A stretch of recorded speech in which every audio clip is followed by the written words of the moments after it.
제가 대학교 때 미국에서 대학을 다닐 때 제가 아르바이트를 했었는데요. 그 흑인들 미용 가게에서 제가 아르바이트를 했습니다. 저랑 잘 안 어울리죠. 근데 거기서 가발을 파는 곳에서 이렇게 일을 했었는데 그때 저희 가게라니까 네, 그 가게 사장님이 저와 같이 교회를 다니는 그 집사님이셨습니다. 그 집사님이 그 당시에 아기가 새로 태어나서 너무 이게 바쁘면서 이제 아기가 태어나니까 재정적으로도 바쁘고 막 어렵고 그래서 많이 어렵게 살았습니다. 아이를 키우느라 고생 굉장히 많이 하셨습니다. 그렇게 아이를 키우고 있다가 어느 날에 저랑 같이 식사를 한번 하자고 해서 식당에서 만나게 됐는데 그날따라 굉장히 초췌한 모습으로 나와서 잠을 며칠 못 잔 사람처럼 그렇게 나왔는데 그러면서도 갑자기 앉자마자 그날 비가 오는 날이었는데 검은 그 비닐봉지에다가 아기 사진을 가져와서 저한테 막 보여주면서 자랑을 하는 거였습니다. 그래서 힘들지 않냐고 그랬더니 진짜 힘든데 잠을 못 자서 너무 졸린데 아기만 보면 너무 즐거워서 모든 피로가 사라진다고 그렇게 얘기를 했던 그 기억이 납니다.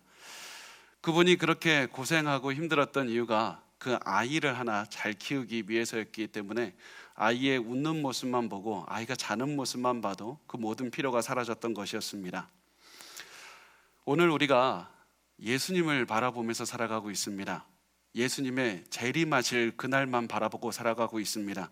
그래서 우리가 예수님을 기다리고 우리가 이 땅에 살아가는 모습도 그 집사님의 모습과 닮아야 합니다. 그분이 아기를 보면 고생을 하면서도 그 기뻐했듯이 우리가 아무리 이 세상을 살아가면서도 예수님, 재림하실 예수님만 생각하면 기쁨이 넘쳐야 되고 평온함이 넘쳐야 됩니다.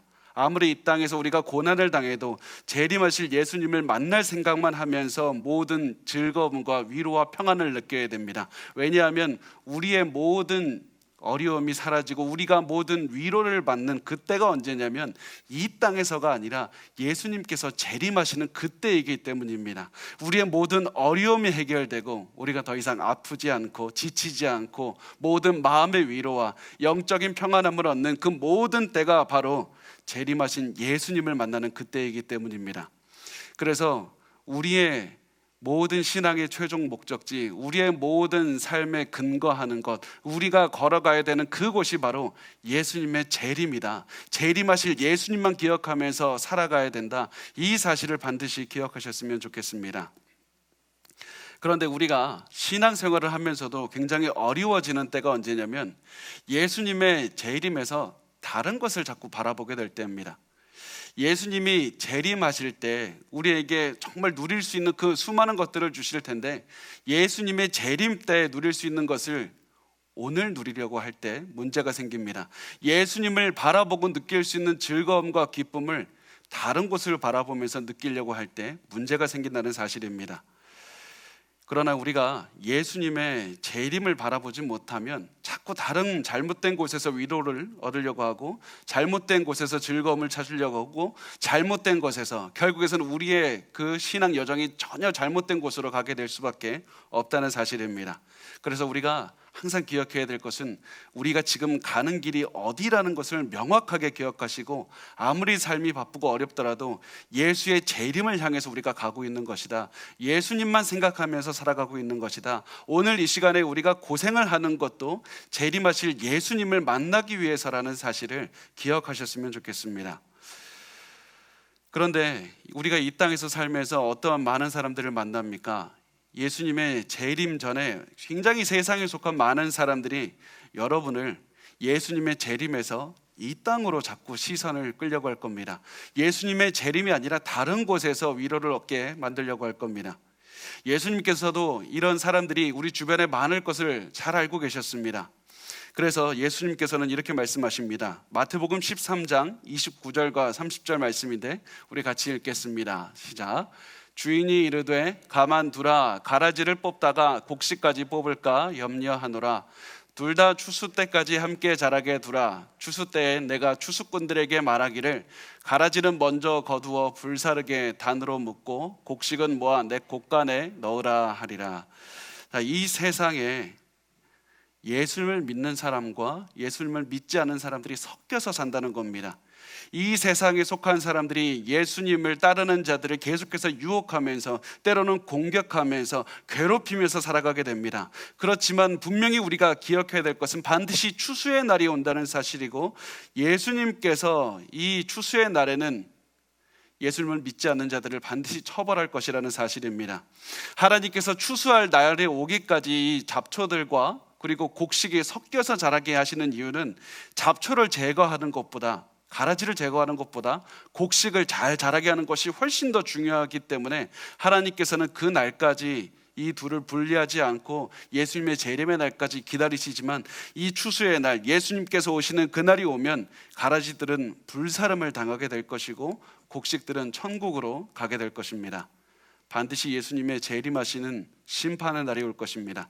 그래서 우리가 매일매일 기억해야 되는 것, 아무리 강조해도 지나치지 않는 것은 무엇이냐면, 우리는 지금도 예수님의 재림을 바라보며 살아가고 있다. 예수님의 재림이 오면 모든 것이 다 우리가 꿈꾸던 것들이 이루어질 것이다. 이 사실을 기억하시기 바랍니다. 그리고 오늘 우리가 나누는 본문 말씀은 예수님의 재림의 날, 예수님의 심판의 날에 대해서 말씀을 합니다. 예수님께서 이 재림하시면 믿는 자들을 천국으로 이끄시고 믿지 않는 자들을 지옥으로 보내시는 그 장면을 보여주고 있는데, 우리 오늘 그 말씀을 같이 나누겠습니다. 우리 14절 말씀을 같이 읽겠습니다. 시작. 또 내가 보니 흰 구름이 있고 구름 위에 인자와 같은 이가 앉으셨는데 그 머리에는 금 면류관이 있고 그 손에는 예리한 낫을 가졌더라. 자, 구름 위에 앉은 인자와 같은 이가 누구냐면, 우리가 잘 알듯이 예수님을 말씀을 합니다. 예수님께서 금 면류관을 쓰고서 나타나셨습니다. 흰 구름 위에 앉으셨습니다. 흰 구름은 그 성경에서 하나님의 영광을 나타내는 상징하는 걸로 쓰이고, 또 금 면류관은 예수님께서 진정한 승리자이시고 진정한 왕이다, 온 세상을 다스리시는 분이 예수님이라는 사실을 보여주고 있습니다. 이게 왜 중요하냐면, 우리가 이전에 나눴던 요한계시록 13장을 보면 이 짐승이 나타나는데, 이 바다에서 나타난 사탄이 바다에서 이끌어내는 짐승이 바로 자기 뿔의 왕관을 10개나 가지고 있었기 때문이었습니다. 사람들에게 내가 진정한 왕이다, 사탄을 따르는 것이 가장 중요하다고 얘기를 했지만, 결국에서는 그 모든 것들이 사라지고 진정한 마지막 날, 최후의 날이 오면 예수님께서 금 면류관을 쓰시고 진정한 예수님께서 주인이시고 왕이라는 사실을 증명하게 될 겁니다. 그래서 이 왕께서 이 예수님을 따르는 자들은 천국으로 보내시지만 왕을 따르지 않았던 자들은 지옥으로 보내는 심판을 받게 한다는 겁니다. 그리고 그 왕의 손에 이 예리한 낫을 가졌다고 하셨습니다. 왜냐하면 이 낫이 예리한 이유가 무엇이냐면, 예수님께서 하시는 추수에는 한 채의 오차도 없기 때문입니다. 예수님께서 구원하시고자 작정하신 사람은 단 한 사람도 빼놓지 않고 다 구원하시기 때문입니다. 그래서 우리가 하나님의 구원 안에 있다면, 하나님께서 우리를 그 구원하시기로 작정했다면, 우리가 이 세상에 아무리 많은 혼란이 있고 환란이 온다 할지라도 두려워할 필요가 없는 겁니다. 하나님께서 우리를 구원하신다면 우리를 반드시 우리를 천국으로 이끄시기 때문입니다. 자, 우리 요한계시록 14장 15절과 16절 말씀 우리 같이 읽겠습니다. 시작. 또 다른 천사가 성전으로부터 나와 구름 위에 앉은 이를 향하여 큰 음성으로 외쳐 이르되, 당신의 낫을 휘둘러 거두소서, 땅의 곡식이 다 익어 거둘 때가 이르렀음이니이다 하니, 구름 위에 앉으신 이가 낫을 땅에 휘두르매 땅의 곡식이 거두어지니라.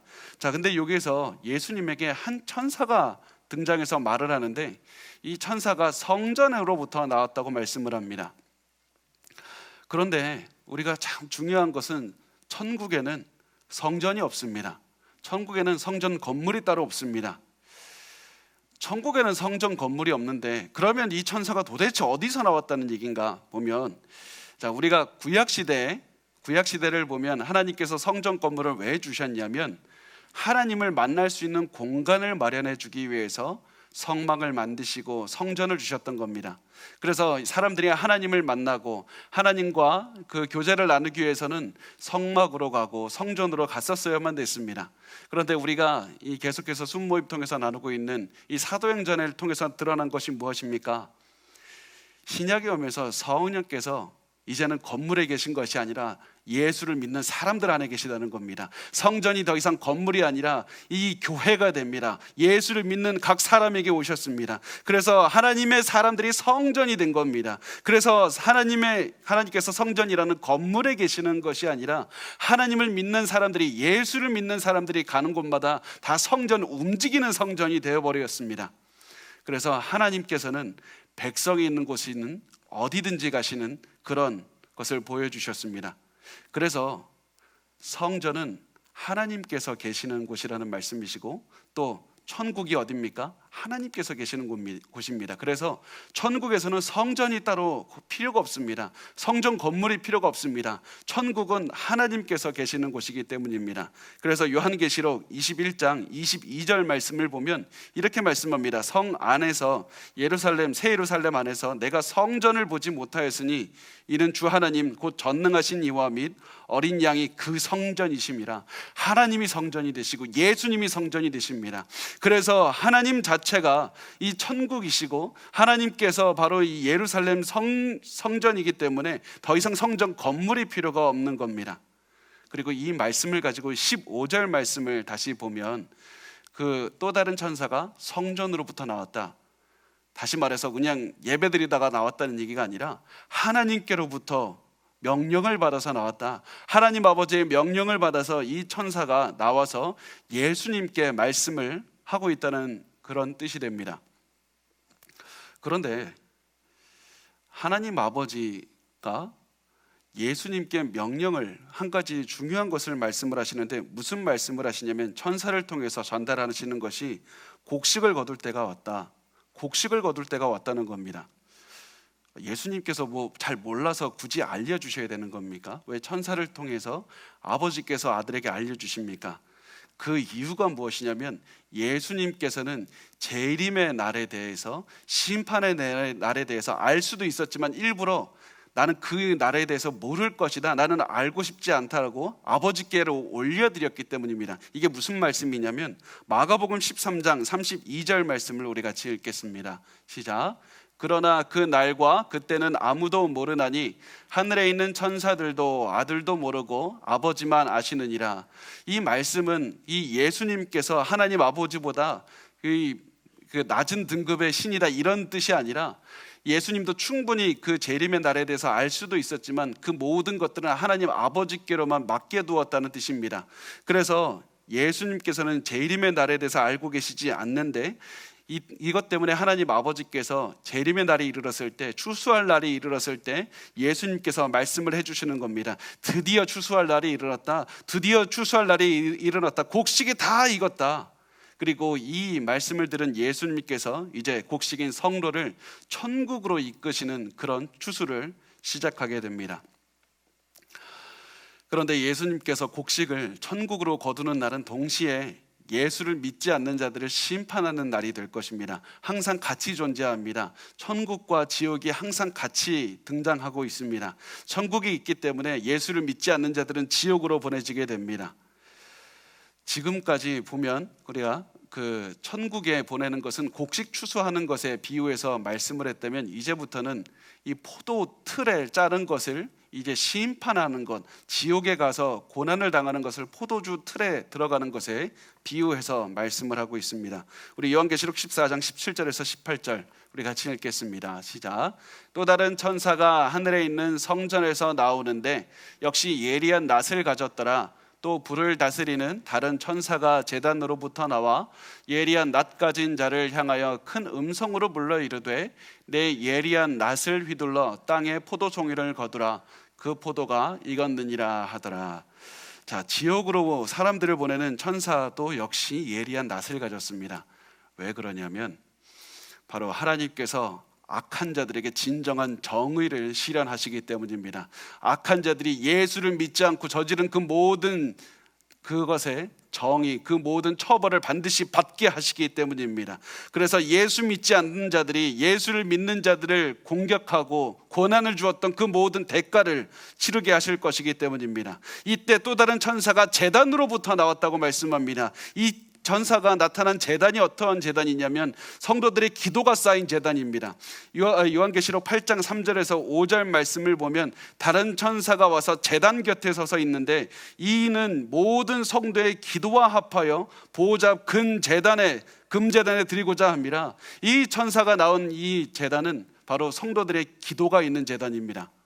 그리고 이 기도를 가지고 이 천사가 나오는데 성도들이 고난 중에 흘렸던 그 눈물 중에 흘렸던 기도, 하나님 우리의 고통을 좀 돌봐달라고 그렇게 했던 그 모든 기도를 가지고 있는 그 금제단을 가지고 이제는 기도를 모았다가 금제단에 쌓았던 그 하나님의 제단에 바쳤던 천사가 이제는 그것을 가지고 다른 천사에게 말을 합니다. 성도들의 눈물에 기도에 응답하시고 정의를 실현할 날이 왔다. 드디어 정의를 실현할 날이 왔다. 이것으로 그 하나님의 명령을 전달하게 됩니다. 그래서 포도송이를 거두라, 포도가 익었다, 심판의 날이 왔다고 말씀을 합니다.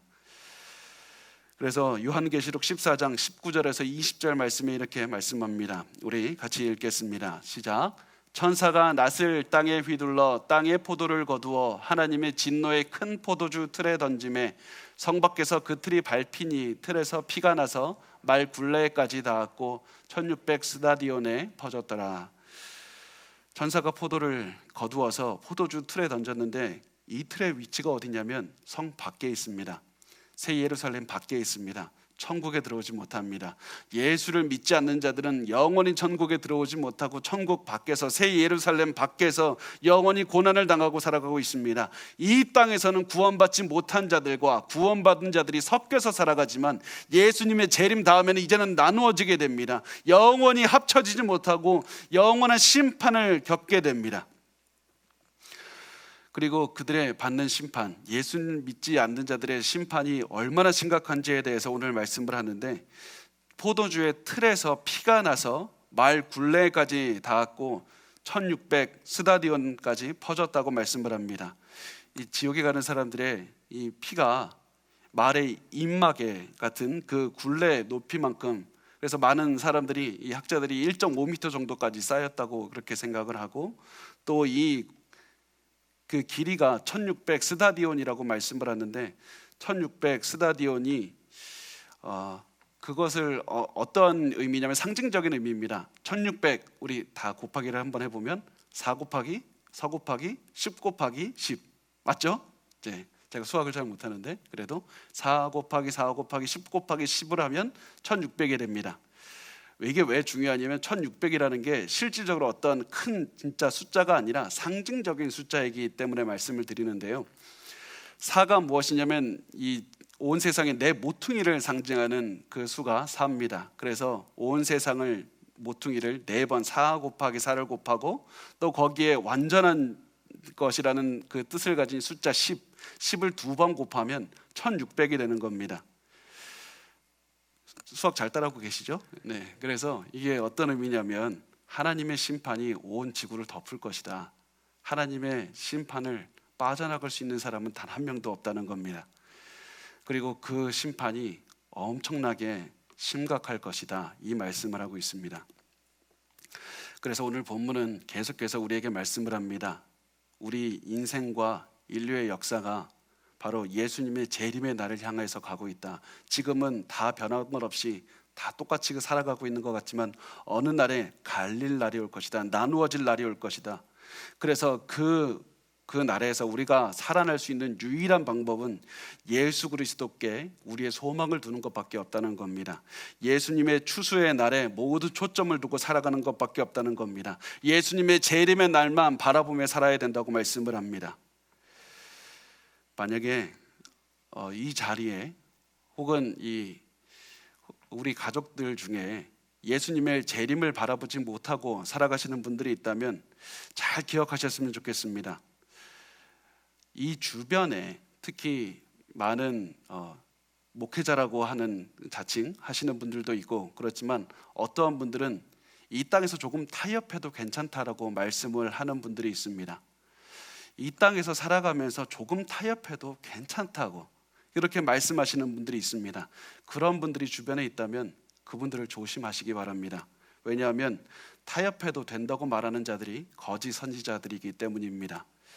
그들이 바로 거짓 선지자들이고 그들이 바로 사탄의 영향을 받고 우리를 잘못된 길로 이끌고 가는 사람들이기 때문입니다. 아무리 그들이 겉으로 보기엔 순수해 보이고 착해 보여도 우리의 시선을 예수의 재림에 맞추지 않게 하고 타협하게 만들고 자꾸 땅을 바라보게 만들고 자꾸 예수님의 재림하신 예수님만이 주실 수 있는 그런 위로와 평강을 이 땅에서 얻게 하려는 그 자들을 조심하셨으면 좋겠습니다. 그리고 다시 한번 깨어서 재림하실 예수님만 바라보고 살아야 되는 겁니다. 어떤 분들은 이렇게 말씀합니다. 이 땅에서 예수님만 믿고 살아가는 거 참 어렵습니다.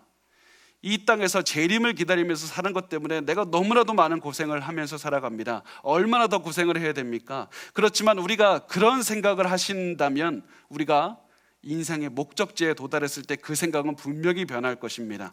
우리가 천국에 간 다음에는 오늘을 벌 때 오늘 겪었던 고난들이 다 가치가 있는 것이었다. 그렇게 어려운 것 아니었다. 내가 천국에 올 만한 그런 모든 이 누릴 수 있는 것들을 내가 이것 때문에 내가 그날 고난을 겪었다. 그 모든 고생이 할 만한 가치가 있었다라고 생각을 하게 될 겁니다. 동시에 이 땅에서 예수님 때문에 고난당하는 것이 어렵다고 생각하고 예수님을 떠난 사람들은 지옥에 도착해서 이 사실을 깨달을 겁니다. 내가 살았던 그 세상보다 너무나도 어려운 곳이 바로 이곳이다. 내가 그때 예수님을 떠났으면 안 됐던 건데 내가 너무나도 예수님을 쉽게 떠났다. 그 사실을 깨닫게 될 겁니다. 그래서 우리가 아무리 어려움이 있더라도 아무리 힘들더라도 우리가 끝까지 예수님의 재림만 보면서 살았으면 좋겠습니다. 우리의 목적지가 어디인지 반드시 기억하시고 우리가 가게 될 천국만을 생각하면서 사셨으면 좋겠습니다. 그리고 그날을 생각하면서 오늘 있는 우리의 모든 어려움을 이겨내야 됩니다. 예수님께서 재림하시면 우리의 모든 눈물도 닦아주시고 위로하시고 우리가 그동안에 알지 못하고 갖지 못해서 많이 눈물을 흘리던 것들을 천국에 가면 예수님께서 우리를 다 채워주시고 인도해 주실 것이기 때문입니다. 우리 그래서 천국에 가는 그날을 바라보면서 오늘 어려움들을 다 이겨냈으면 좋겠습니다.